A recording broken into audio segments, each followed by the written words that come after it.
안녕하세요. 켈리의 작은 도서관에 오신 것을 환영합니다. 오늘은 곽희진 작가의 갯바람을 소개해 드리겠습니다. 주어진 운명에 당당히 맞서며 씩씩하게 살아가는 바다 여자 춘심의 이야기. 구독과 좋아요, 알림 설정 부탁드리며 낭독 시작하겠습니다.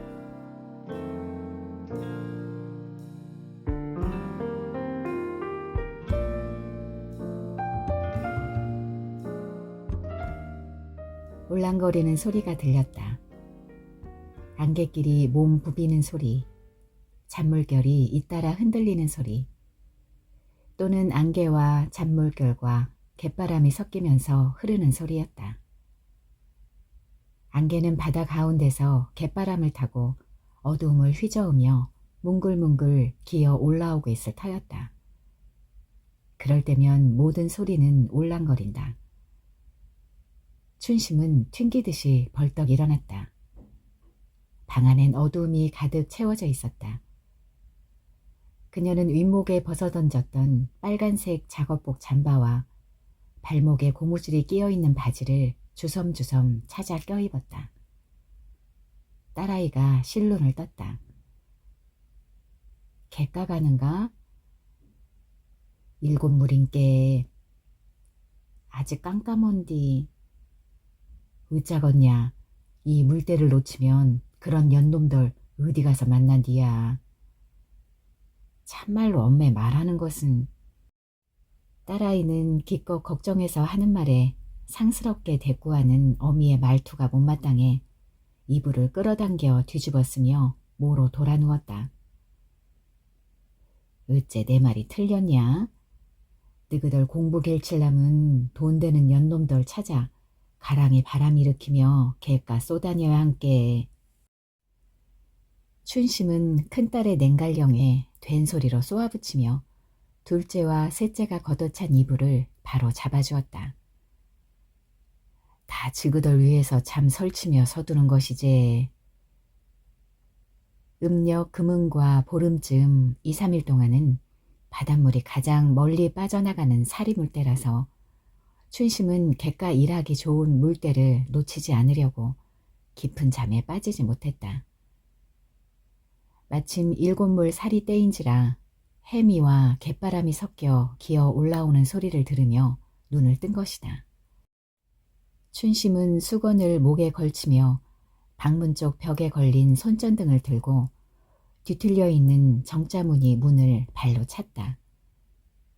방문 앞까지 들어차 있던 해미가 그녀를 애워쌌다.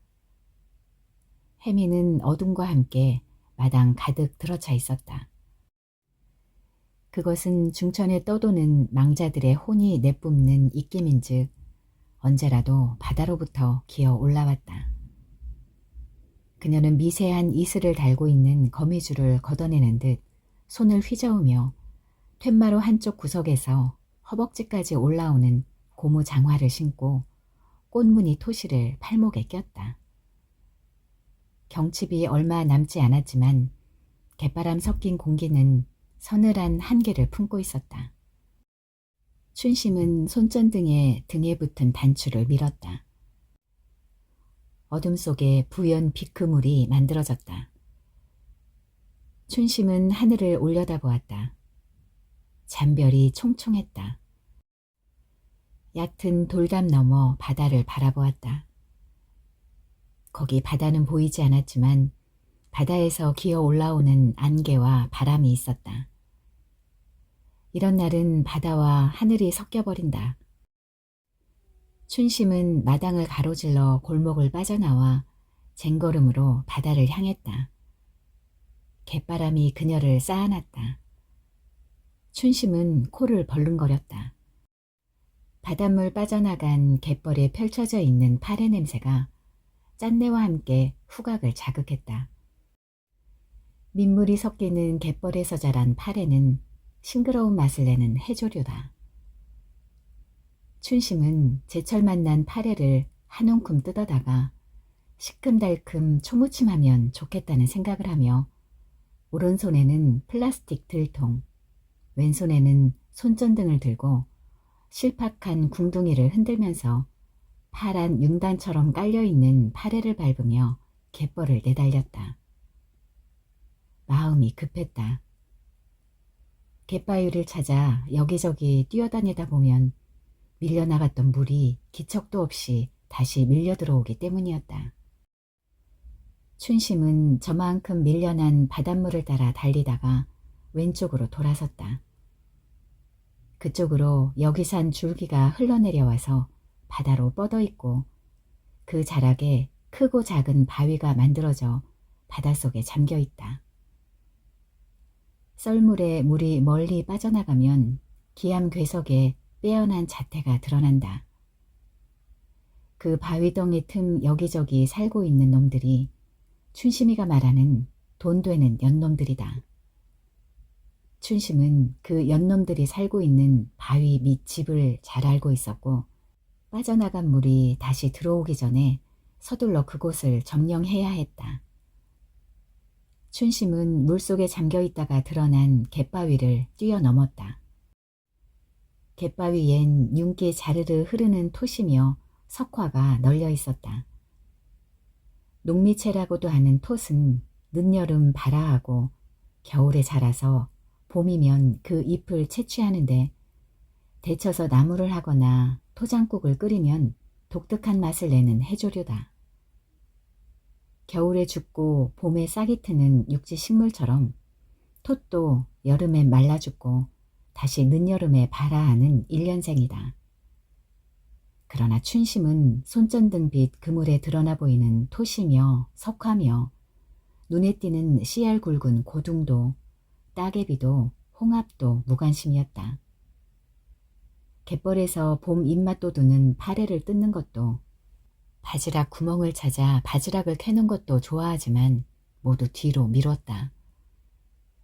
춘심은 너럭바위까지 왔다. 너럭바위 밑에 놈들의 집이 있다. 춘심은 갯바위 아래쪽을 내려다보았다. 물이 찰랑거리는 소리가 들렸다. 찰랑거리는 소리를 감으로 요철이 심한 갯바위를 잡고 아래쪽으로 내려갔다. 발목 조금 위까지 물이 찼다. 춘심은 허리를 90도로 구부리고 갯바위 밑으로 손을 깊이 찔러 넣었다.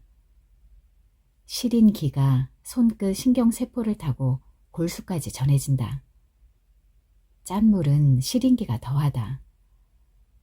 그렇더라도 춘심은 한겨울에도 장갑을 끼지 않았다.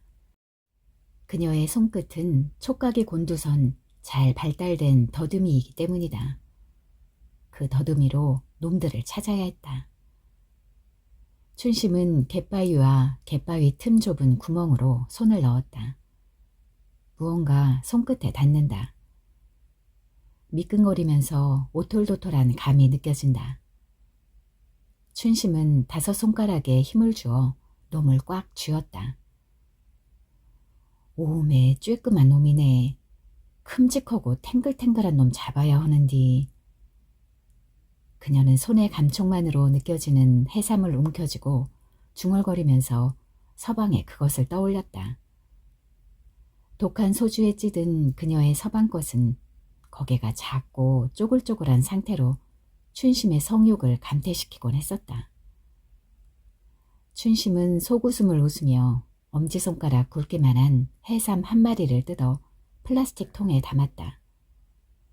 그녀는 너럭바위 밑에서 해삼 2마리를 더 잡고 서둘러 개코바위 밑으로 갔다. 개코바위는 너럭바위보다 틈이 더 좁고 울퉁불퉁 돌출이 심해서 손을 한번 깊이 넣었다가 빼면 찢기고 긁혀서 상처를 만들기 십상이지만 그곳이 알짜배기 소굴이었다. 춘심은 개코바위 밑으로 내려섰다. 정강이까지 물이 찼다. 밀려나갔던 바닷물이 발목, 정강이, 무릎을 넘어 허벅지까지 차오르면 재빨리 그곳을 벗어나야 한다. 한 마리쯤 더 잡으려는 욕심을 부렸다가는 물이 어느새 허리까지 차오른다. 개코바위 밑은 만수 때 3미터를 훨씬 넘는 깊이여서 잠수하지 못하는 춘심은 욕심을 부리다가 죽을 고비를 당한 적이 한 번 있었다. 그 후로는 손끝에 닿는 전복의 입질이 아무리 크더라도 다음을 기약하는 춘심이었다. 오메. 바위 틈에 오른손을 찔러 넣던 춘심은 저도 모르게 소리를 뱉었다. 전복이었다. 보이지 않지만 손끝의 감촉만으로 한 곳에 몇 마리가 엎드려 있는 걸 느낄 수 있었다. 춘심은 들통에서 칼을 꺼냈다.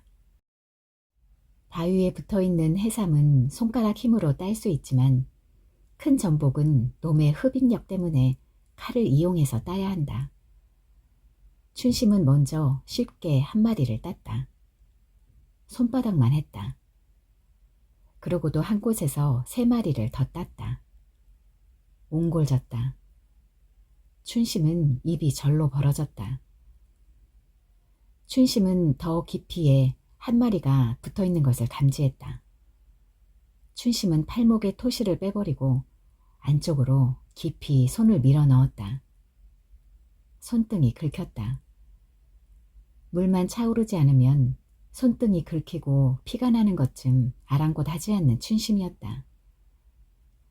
춘심은 칼끝을 눕혀 바위 틈에 넣고 안간 힘으로 전복을 따기 위해 용트림을 했지만 쉽지 않았다. 에이, 암만 그래봐라. 이 춘심이를 니까진 년이 이길 것 같으냐? 춘심은 구시렁거리면서 칼을 쥔 손목에 힘을 주어 전복을 땄다. 그러나 워낙 센 흡인력으로 붙어있다가 떨어지는 통에 전복이 그만 물속으로 빠져버렸다. 어메, 2년 잠보아야. 춘심이를 골려먹었다고야?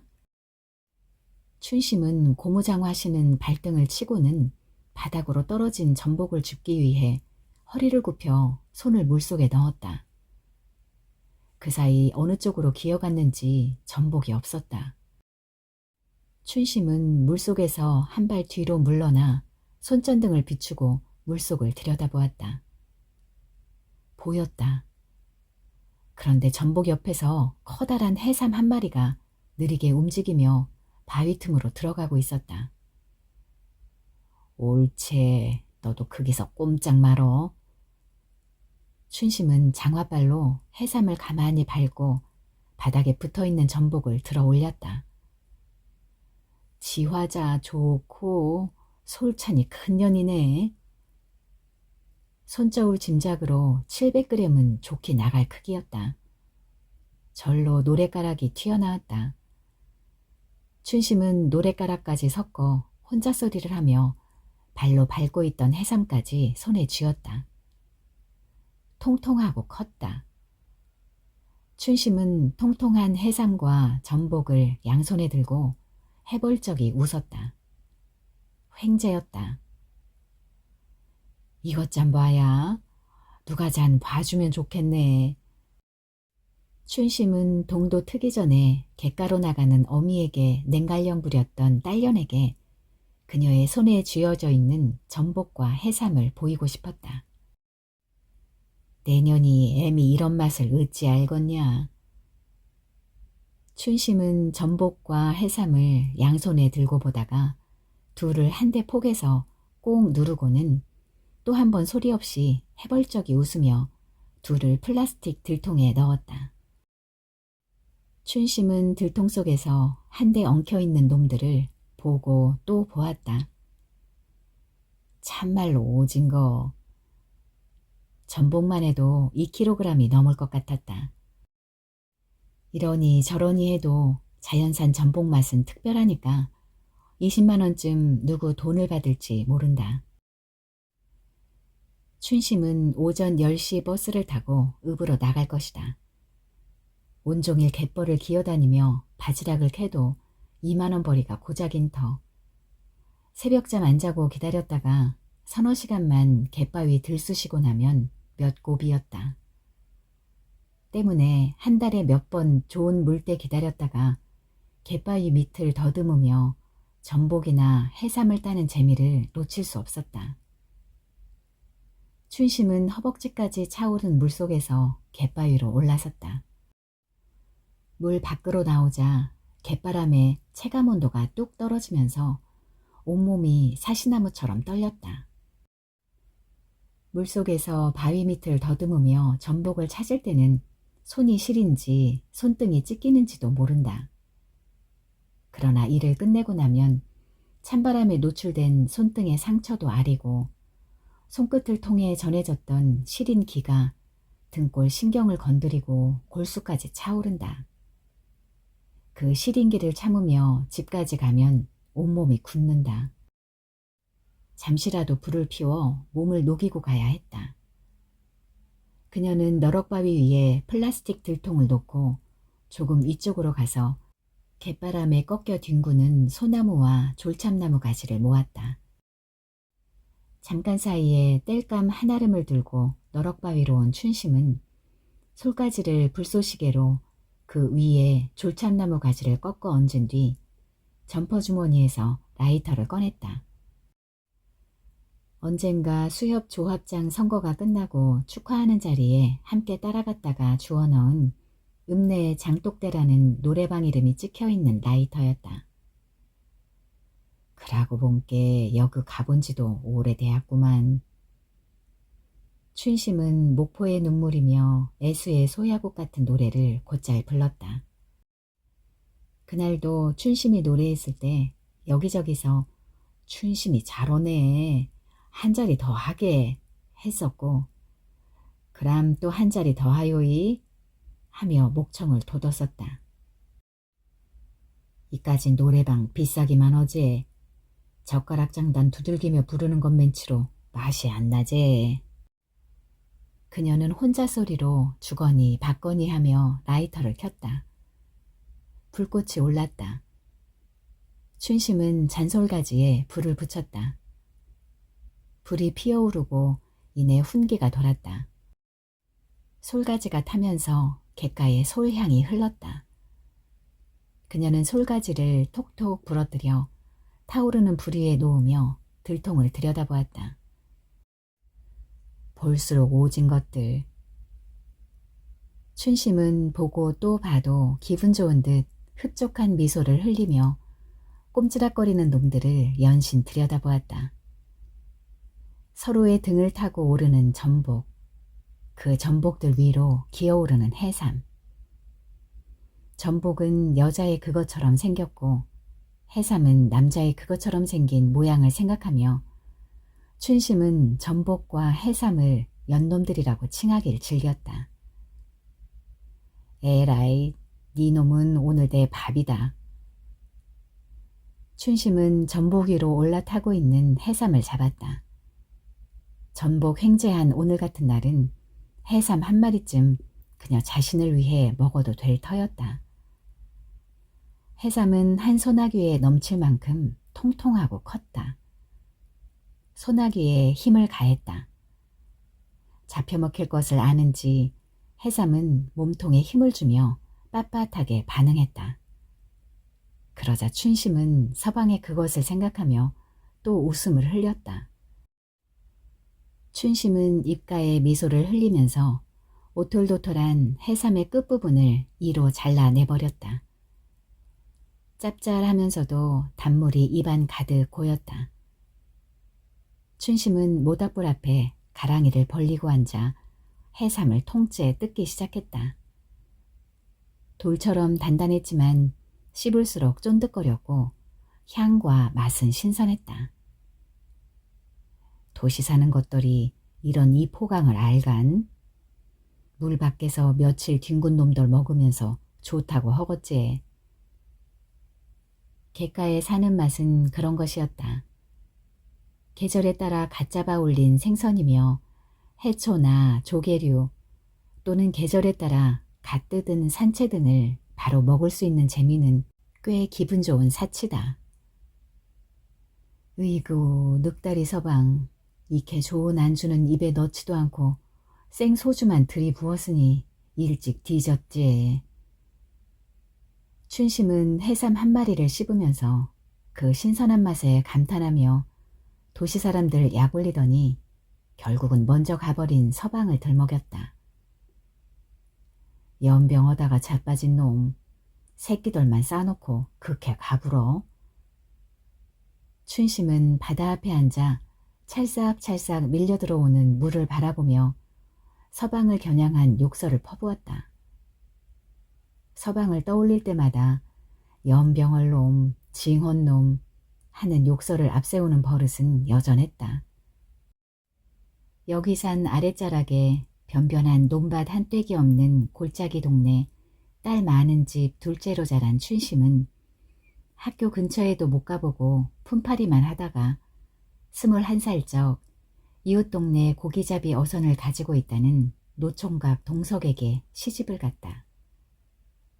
그러나 흐린 촛불 아래 바라본 서방은 키가 장대만하고 이마에 주름이 자글자글한 언청이었다. 봄에 태어났다고 춘심이라 이름 붙인 새색시는 조금 모자란 듯 하지만 작달막한 키에 통실통실 귀여움이 넘치는 앳된 처녀였다. 새색시 춘심은 나이보다 훨씬 늙은 언청이 서방이 자신의 맨살을 더듬을 때 눈을 질끈 감은 채 숨을 참고 있었다. 서방은 거친 행위만큼 목소리도 거칠었다. 거친 숨 들이쉬기 몇 번, 순식간에 춘심을 때려치우고는 두 팔을 쫙 벌리고 벌러덩 드러누워 씩씩거리며 잠들어버린 서방이었다. 춘심은 쪼그리고 앉은 채 양미간을 잔뜩 찡그리고는 수건에 물을 적셔 자신의 분비물과 섞여 흐르는 서방의 배설물을 닦아냈다. 그녀는 사타구니의 통증을 다스리면서 서방의 떡 벌어진 가슴과 그녀의 몸통만한 허벅지를 바라보다가 허벅지 사이의 물건에 시선이 닿는 순간 못 볼 것인양 이불을 끌어다가 덮어버렸다. 어쩔 끄나 맨날 허자고 할 텐디. 결혼 첫날 밤 춘심의 걱정은 서방의 몸통 무게와 씩씩거리며 내뿜는 입냄새와 사타구니를 파고드는 서방의 물건으로 인한 통증을 어찌 견딜까 하는 것이었다. 그러나 시간이 흘러 2달쯤 지나면서 춘심은 자신의 걱정이 기우에 불과했음을 알았다. 차츰 서방의 몸무게가 듬직하니 좋았고 서방의 입냄새도 견딜만 했고 특히 사타구니의 통증은 나른한 쾌감으로 변했다. 그렇게 1~2달 사이 서방과 육정이 들어버린 뒤 총각이라는 서방은 어찌나 술을 퍼마셨는지 술주정을 못 견뎌서 각시가 둘이나 떠나버렸음을 알았다. 춘심은 그런 서방의 처지를 뻔히 알면서도 어선 한 척이 있으니 먹고 사는 걱정은 없을 것이라는 말과 함께 동석에게 시집 보낸 어머니에게 건성이지만 투덜거렸다. 엄매는 어째서 늑다리 서방 맞춰줬는가. 아이고 이 모질이야. 니년 팔자가 그러려니 하고 살아야 헌게 아무 소리 말어. 춘심의 어머니는 동생들한테도 맞대꾸 한번 못하는 춘심을 머저리 취급으로 윽박질렀다. 이것이 2년 팔자인가? 다행히 동석은 춘심을 살갑게 대해주었다. 어리석은 듯해도 몸에 찌들어 있는 순박함이 동석의 마음을 빼앗았다. 띠동갑 어린 각시를 만나 얼마나 좋으냐는 친구들의 부러움 섞인 말도 기분 좋았다. 동석에게 춘심은 솜털 보송보송한 어린 각시였다. 춘심이만큼은 품에 꼭 품고 달아나지 않게 해야 했다. 그동안 여기저기 돌아다니다가 섬에 들어온 티켓 다방 여자들과 눈이 맞아 살아보았지만 이골란 그 여자들은 단물만 빨아먹고 동석이 어선을 타고 고기잡이 나간 사이 그녀들 나름의 다른 고기를 잡으러 떠나가곤 했었다. 춘심은 부모한테도 모자란다는 소리를 들으며 천덕꾸러기로 살았던 터 동석의 정이 밴 다독거림과 새끼 꼬박꼬박 밥을 먹을 수 있는 것이 좋았다. 그리고 서방과 함께 노젓는 배를 타고 바다로 나가 어장을 보고 그물 안에 가득 들어있는 생선을 잡아 올리는 재미. 잡은 생선을 고무 한 박지에 담아 머리에 이고 읍장에 내다 파는 재미. 생선 냄새나는 구겨진 지폐를 펴서 세는 재미가 그만이었다. 그런 쏠쏠한 재미와 함께 결혼한 다음 해 초봄 첫 딸을 낳았다. 나이 먹어 아버지가 된 동석은 마을 잔치를 열고 허수아비 춤까지 추며 좋아했다. 동석이 사람 되었지. 오야 인자 아버지 되었을게. 예전 버릇은 싹 내풀게. 저 사람 맘 잡은 것은 춘심네 때문이여. 저래봬도 복둥이란께. 마을 사람들이 한마디씩 했다. 춘심은 그녀를 겨냥한 치아의 말을 들으면서 부끄럼에 귓볼이 발그레 물드는 것을 느끼고 머리에 쓴 수건을 귀밑까지 잡아당기면서 남몰래 웃었었다. 잔치가 끝날 그날 밤 동석이 아기를 바라보며 말했다. 어야, 자네도 봄에 나왔다고 춘심이라 지었담시로? 우리 딸도 봄날 바닷가에서 태어났음께 봄춘 바다해 춘해라고 허세. 좋제? 춘심은 서방의 말에 고개를 끄덕였다. 봄춘자며 바다해자는 몰라도 그녀의 이름 한자를 따서 춘해라고 지어주니 뿌듯했다. 그때까지가 그녀에게 꽃피는 봄날이었다. 그러나 그해 6월 말에 시작된 긴 장마 끝으로 해일을 동반한 큰 태풍이 해안을 낀 춘심네 갯마을을 강타하면서 춘심의 봄날은 사라졌다. 누구도 예측하지 못했다. 남태평양에서 생성된 태풍이 북상하면서 동해상으로 빠져나가던 중 서남쪽 해안을 지나 일본으로 상륙했고 그 길목에 있던 춘심네 섬을 훑으며 지나간 것이었다. 이놈의 바람 성깔이 어째 수상하구먼. 춘심은 그저 비를 품은 갈바람이 분다고 생각했는데 아침상을 물리고 그물 손질을 하던 서방은 그렇게 말했다. 바람 성깔이 수상해라. 춘혜에게 젖을 물리고 있던 춘심은 젖꼭지를 놓지 않으려고 입을 앙다물고 있는 딸아이를 억지로 떼서 방바닥에 뉘었다. 젖꼭지를 놓친 아이가 울었지만 춘심은 아이가 울거나 말거나 급히 마당으로 나와 손차양을 하고 바다 쪽 먼 하늘을 바라보았다. 멀리 꽃바람이 보이구만요. 바람이 일 징조제. 그라요. 오메 참말로 내 정신 좀 봐야. 시엄니 지사상 차릴 생선 말리고 있는디 그놈 걷어야 쓰겄구만요. 춘심이 뒷담 쪽으로 돌아갔다.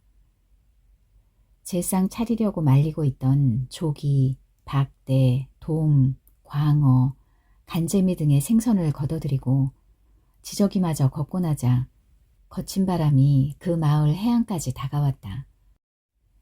춘혜 아버지, 성깔 바람이라고만 하지 말고 우리 배 단속 좀 하고 오시오. 단단히 묶어놓긴 했는데 춘혜가 어째 저리 운다냐?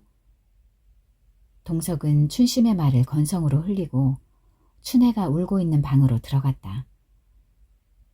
아따 아그돌은 운다고 손태주면 버릇 나빠진께 그냥 놔두고 배나 단속하고 오란께요. 춘심은 서방의 뒤통수에 대고 큰 소리로 말했지만 서방은 귓전으로 흘리며 앙칼치게 우는 딸아이를 안고 얼렀다. 아따 그깟 가시나 울라고 놔두고 바람 실게 분 게 나가보란 말이오. 춘심은 방으로 들어와 동석에게서 아기를 빼앗아 방바닥에 밀어놓고 서방의 팔을 끌며 밖으로 나갔다.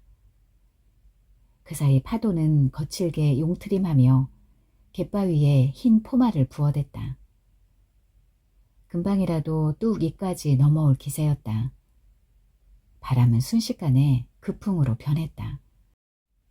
아이고 뭔 놈의 바람이. 태풍이구만이라 태풍. 동석은 돌풍 속으로 뛰었다. 춘심도 서방의 뒤를 따라 뛰었다. 키가 큰 동석은 성큼성큼 돌풍 속을 달렸지만 키 작은 춘심은 짧은 보폭으로 뛰고 또 뛰었다. 고깃배를 묶어놓은 선창까지는 눈에 빤히 보여도 1km가 넘는 거리였다. 그곳까지 가는 동안 갑작스런 돌풍은 갯가에 바짝 붙어있는 집에 슬레이트 지붕을 날렸다. 바닷가에 둔 그물도 함부로 뒤엉키며 날아다녔다. 그 태풍과 함께 거센 빗줄기까지 쏟아져 내렸다. 아이고, 뭔 일이라냐.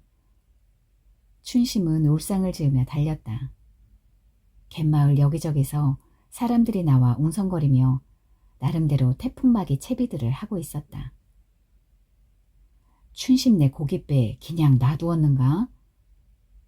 동네 안악이 헐레벌떡 뛰는 춘심을 보며 물었다. 춘심은 대답도 못하고 고개를 주걱거리면서 달렸다. 그때였다.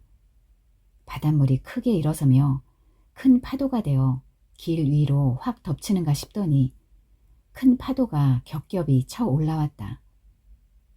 해일이었다. 해일이 해안으로 밀어닥치면서 뚝 위까지 차고 올라온 것이었다. 춘심은 길 위까지 올라와서 그녀의 발등을 치는 파도에 휘청하고는 곧 바닷물을 온몸에 덮어썼다. 두려웠다. 춘심은 해안에 붙어있는 혼자 사는 노파 집으로 뛰어들었다. 큰 바람이제. 허리가 굽은 노파가 마루 끝에 서서 양 미간을 찌푸린 채 바다를 내다보고 있다가 춘심이 뛰어들자 걱정 섞어 말했다. 무섭구만이라 먼 바람이. 그때였다. 멀지 않은 곳에서 무언가 꽝 하더니 이어 우지끈 짝 하는 소리가 들렸다.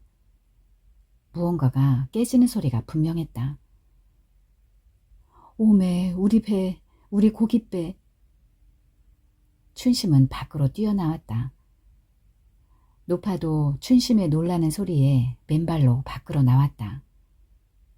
선착장에 배 한 척이 비스듬히 기운 채 시멘트 바닥 위로 올라와 있고 그 앞에 구부정한 모습의 동석이 서 있었다.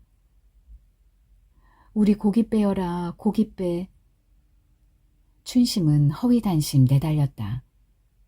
고깃배는 선착장 시멘트 바닥에 이물을 쳐박고 반쯤 깨져 있었다. 그러고도 계속 밀려오는 해일에 가판이며 꽁지머리인 고물이 함부로 덜커덕거렸다. 동석은 손쓸 엄두도 못 내고 망연자실 큰 파도에 부대끼는 고깃배를 바라보고 서 있었다. 아이고. 춘심이 겁없이 고깃배 가까이 다가갔다. 때마침 집채만한 파도가 선착장 위로 치솟았다. 동석이 춘심을 재빨리 낚아채 길 쪽으로 끌어들였다. 춘심은 바닷물을 뒤집어 쓴 채 길바닥에 쓰러졌다. 야, 이년아, 너가장 뒤질래? 동석의 목소리가 갈라져 있었다. 화가 복장을 눌러 목청이 막힌 소리였다. 성깔이 목까지 차오른 동석을 쳐다보자 춘심은 돌풍에 자신이 빙글빙글 돌고 있는 듯 했다. 어째 오늘싸 말고 갯가에 사는 사람이 이녀 고깃배 걱정 안 하고 딸려남고 있었다요. 멋에 씌었다요. 춘심은 처음으로 동석에게 악다구니를 했다. 그려 뱃놈 주제에 아무것도 모르고 멋에 씌인 것 같구만. 천지날벼락이 이런 것이지. 조상님께 죄 지은 일도 없는디. 동석은 하늘을 바라보며 두 손을 맞붙잡고 혼자 소리를 하며 울먹였다. 그날 이후 동석은 밤낮으로 술만 찾았다. 인자 끝이여, 내 인생 끝이여. 춘혜 아버지, 멋이 끝이라고 그라시오. 인자 툭툭 털어불고 다시 시작합시다. 멋이? 찢어진 입이라고 쉽게 말하냐? 내가 어찌게 다시 시작하겠냐? 논밭 팔아서 달랑 그 고깃배 하나 장만했는디 그놈을 태풍이 씹어 삼켜 불었는디 으찌게 툭툭 털겄냐.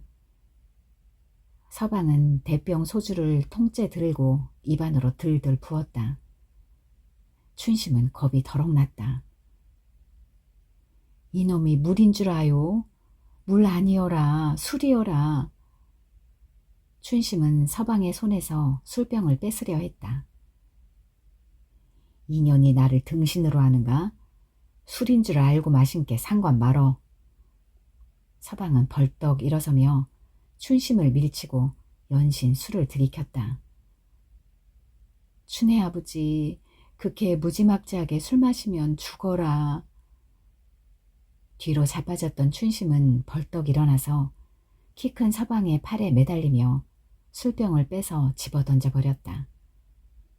순간 동석의 눈에서 불똥이 튀었다. 이 주먹만한 년이 시방 뭔 짓을 한 거요? 동석은 춘심의 머리채를 잡아 끌며 옆구리를 걷어찼다. 오메 나 죽네. 춘심은 서방의 우악스런 발길질에 뒤로 나뒹굴었다. 옆구리를 움켜쥐고 뒹굴고 있는 춘심을 흘겨보면서 동석은 밖으로 튀어나갔다. 춘심의 잔소리를 피해 윗마을 전방에 가서 깡소주를 마실 참이었다. 그런 날이 계속되었다. 동석은 아무 일도 하지 않고 신세 타령에 태풍탄만 했다. 춘심의 날품팔이가 시작되었다. 날품팔이 거리가 없는 날은 갯벌에 들어가서 바지락을 캤다. 바지락 구멍을 찾아 호미로 뻘을 파헤치면 혀끝 빠끔히 내밀고 있는 바지락이 혀를 날름 집어넣으며 움츠리는데 춘심은 바지락을 바구니에 주워 담았다. 그 벌이로 먹고 살면서 서방 술값까지 됐다. 그런 중에 연년생 딸을 낳았고 뱃속에 또 아이가 들어앉아 있었다. 춘혜 아버지, 새끼들은 늘어나는디 어디 날품이라도 팔아야 허지라. 논밭에 있는 사람들은 새벽같이 일어나 이른 고추며 대파를 심는다고 부산을 떨었지만 일손 모자라는 집에서 거들어달라는 부탁이 들어와도 동석은 거절을 했다. 춘심은 애가 탔다. 그런 어느 날 아랫마을 고추모종 심는 것을 거들고 일당을 받아 돌아서는데 노파가 춘심을 불러 세웠다. 아그덜 아버지언티 우리 밭일 좀 해달라고 허게. 대파 심을라면 밭에 고를 쳐야 하는디 사람이 없은께. 자네 혼자 한 달 내내 등골 빠지게 일해봤자 남정네 품값에 대겄는가. 내 말을 들어야제라.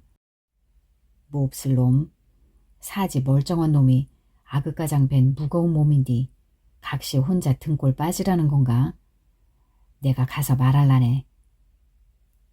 할매, 누가 그런 말 하면 더 성질 부린단게요. 춘심은 동석의 성격을 알기 때문에 직접 말하겠다는 노파를 말렸다. 그놈의 술버릇을 뽑아내야지. 성질 사납다고 냅둔 게 갈수록 더하는 법이요. 노파는 앞장서서 춘심의 집으로 향했다. 춘심은 불안감을 품고 마지못해 뒤따랐다. 5살, 4살 아이들은 콧물 눈물 범벅이 되어 울고 있는데 동석은 마루 끝에 앉아 소주를 마시고 있었다. 어야, 자네언티 부탁이 있어서 왔는디. 노파가 동석 앞에 서서 그렇게 말할 때 춘심은 아이들을 방 안으로 몰았다. 동석이 노파의 말에 어떤 대꾸를 할지 짐작이 됐다. 춘심은 선반 위에서 강냉이 튀겨 넣어둔 비닐봉투를 내려 아이들에게 주었다. 그때였다. 밖에서 큰 소리가 들렸다. 무엇이라? 나는 밭일 못허요. 논밭일 못허니께 싸그리 팔아서 고깃배 지었는디 그놈 씹어 내던져 부렸은께 아무 일도 못하겠소. 그라면 쓰겄는가. 저 어린 것들하고 저 쬐까는 각시도 생각해야지. 전현이 뭐라고 헙디요? 뭐라고 하긴 내 혼자 생각이요. 그러면 할매는 상관하지 마시오. 우리 집안일인께. 동석은 퉁명스럽게 말을 뱉더니 문 밖으로 쌩하니 나가버렸다. 춘심은 심장이 쿵 내려앉았다. 언제부턴가 무슨 일이 일어날 것 같은 불길한 예감이 들 때마다 심장이 쿵쿵 뛰는 춘심이었다. 오늘도 동석은 윗마을 전방에서 대병짜리 소주를 들이킬 것이었다. 그러고는 곤드레 만드레 되어서 집에 들어오면 춘심을 닥달하고 매질을 했다. 묻는 말에 대답하면 한다고 때리고 안 하면 안 한다고 때리는 서방이었다.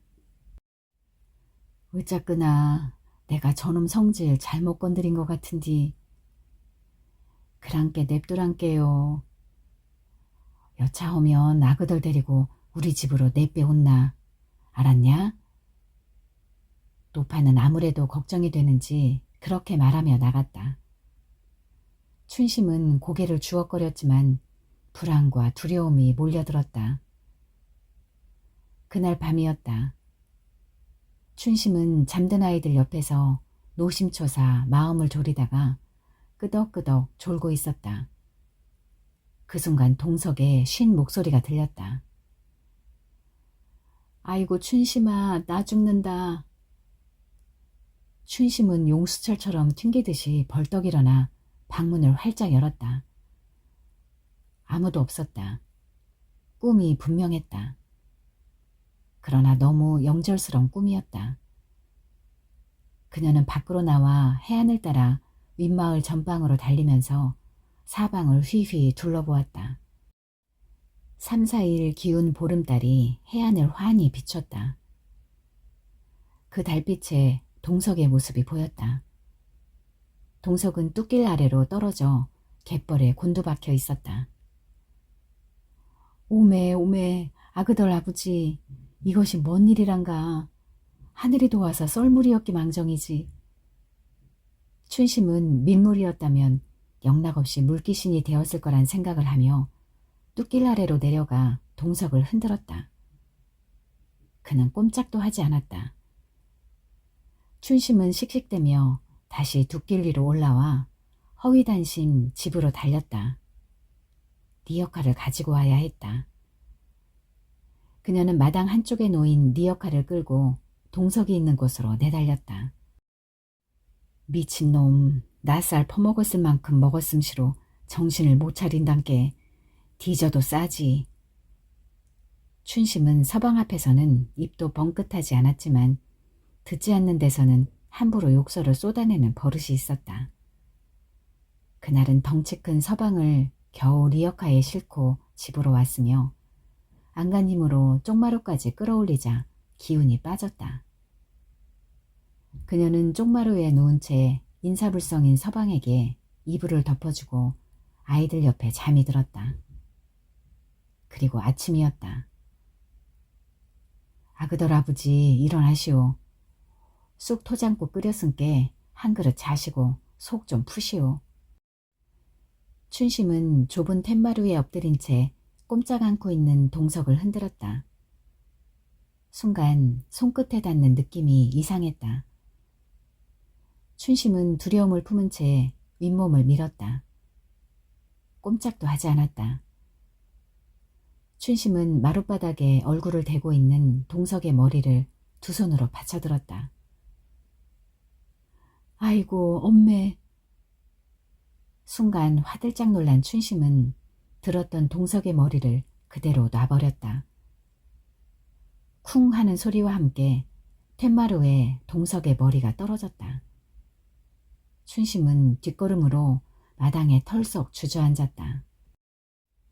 서방은 빤히 눈을 뜬 채 춘심을 바라보고 있었지만 이미 죽어 있었다. 만취 상태의 동석은 바닷가 뚝길에서 바다 쪽으로 떨어질 때 이미 죽은 것이었다. 심장마비라고 했다. 눈물도 나오지 않았다. 하늘을 바라보며 깊은 한숨을 토하고 또 토했다. 춘심이 서방을 땅에 묻고 산등성이를 내려오는 길이었다. 참나무며 상수리나무 가지에 파릇한 움이 돋기 시작하는데 산벚나무는 잎이 돋기 전에 꽃부터 피고 있었다. 찔레꽃도 넝쿨 흐드러지게 필 양으로 꽃망울 송송 열렸고 산딸기도 꽃필 준비를 하고 있었다. 가파른 언덕엔 진달래꽃 한 무더기가 피어 있었다. 때가 되면 피고 때가 되면 또 지는 것이지. 춘심은 건성으로 중얼거리며 진달래 한 움큼을 손으로 훑어 입안에 가득 밀어 넣었다. 그것은 습관이었다. 어릴 때도 진달래꽃을 보면 그 꽃이 손에 닿는 곳에 있으면 꽃잎을 훑어 먹었다. 사람들은 보리가 채 피지 않은 계절에는 허기진 채 산으로 들로 쏘다니면서 먹을 수 있는 열매며 뿌리며 잎을 따서 끼니거리를 만들었다. 칡뿌리나 더덕뿌리 따위는 아이들 손으로는 어쩌지 못했다. 대신 지천으로 피어있는 진달래꽃이며 뱀딸기만 눈에 보였는데 뱀딸기가 열려있는 곳에는 또아리튼 뱀이 득실거린다는 말에 얼씬도 못하고 기껏해야 진달래꽃만 한 움큼씩 입에 넣고 입술이며 이가 빨갛게 물들 때까지 먹었다. 춘심은 어린 날에 그 비릿하면서도 단 꽃맛을 음미하며 꽃잎 하나를 입술에 붙였다. 연병을 놈, 입술 연지 하나 안 사주고 뒤져야 썩을 놈. 산등성이를 넘자 바다가 보였다. 시꺼먼 갯벌 대신 짙푸른 바닷물이 출렁거렸다. 마을 앞까지 가득 채워졌다. 작은 섬들이 물 위에 떠 있었다. 갈매기들은 몸을 옆으로 비스듬히 뉘고 바닷물 위를 얕게 날고 있었다.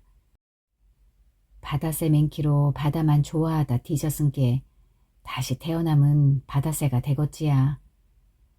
연병하다가 자빠져 뒤진 놈. 춘심은 산등성이를 내려오면서 내내 서방에게 구시렁구시렁 욕설을 퍼부었다. 그렇게라도 하지 않고는 갑자기 세상을 떠나버린 서방을 온전히 보낼 자신이 없었다. 그해 가을 춘심은 유복자를 낳았다.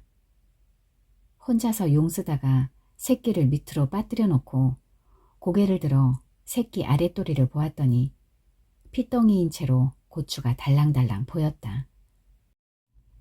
그랑께 지놈 좆 가져가 본 게 그래도 쬐깐 미안했었구먼. 새끼라도 고추 만들어 놓은 거 본 게. 말은 그렇게 하면서도 춘심은 입을 헤 벌리고 웃었다. 2년 8자에 딸 둘에 아들 가장 복 터졌네. 춘심은 해삼 한 마리를 통째 다 뜯어먹고 마저 한 마리를 뜯으면서 남편이 그녀 곁을 떠난 후 새끼들 키우면서 살았던 세월을 생각했다. 늙은 서방 가버렸으니 새 서방 만나라는 말도 많았고 은근히 들이대는 놈들도 있었지만 춘심은 어금니를 앙다물고 말했다. 냅두시오들 새끼들만으로도 살만허요. 울 엄마의 말 맞다나 내 팔자 또 말술 퍼마시는 놈 만날 텐디 생각하면 징허요 징해. 기냥저냥 새끼들 키우는 맛으로 살지라. 춘심은 모닥불이 다 사그라져 갈 때 자리에서 일어났다. 오줌이 마려웠다.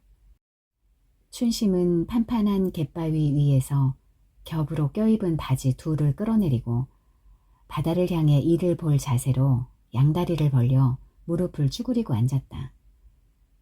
바다는 잔잔했고 아메바의 그것처럼 해무가 천천히 기어다녔다. 희붐하게 하늘이 열리는가? 느린 흐름으로 태초의 꿈을 찾는 듯 춘심은 무엇을 기다렸다. 바다 저편 하늘과 맞닿은 곳이 불그레하게 물드는가 했더니 시나브로 수평선을 가르고 둥그런 모습을 드러내면서 거기 바닷속에서 해가 올라오고 있었다. 기다림의 실체인 붉은 햇덩이였다. 황홀한 해솟음이었다. 동시에 춘심은 오줌볼을 열었다. 불끈 솟는 햇덩이와 함께 춘심의 오줌줄기도 거세게 내뿜었다. 시원했다. 춘심은 온몸을 털며 아랫도리를 힘껏 조였다. 격한 오르가즘이 느껴졌다. 탄성도 없이 숨이 멎을 듯 했다. 그 아침 수평선을 가르고 떠오른 햇살이 갯바람을 타고 춘심의 사타구니 사이로 파고들어온 셈이었다. 햇님, 시방 춘심이는 햇님 알을 품었소잉. 책임지시오. 알겠지라. 춘심은 해를 향해 큰 소리로 말하고 해벌쭉 웃으며 속바지 겉바지를 치켜 올려 사타구니를 꼭꼭 여미고 일어섰다. 그리고는 플라스틱 들통 고리를 오른손에 들고 긴 끈이 달린 손전등을 목에 걸었다. 큰 돈이 들어있은께 솔찬히 무겁구먼. 그녀는 바다를 뒤로하고 실팍한 궁둥이를 흔들며 집으로 향했다. 몸도 마음도 붕 떠가는 듯 가벼웠다. 전보가 해삼아 나를 따라오니라. 내 새끼들 해껴보낼 엽전하고 바꾸자. 아리아리랑 쓰리쓰리랑 아라리가 났네.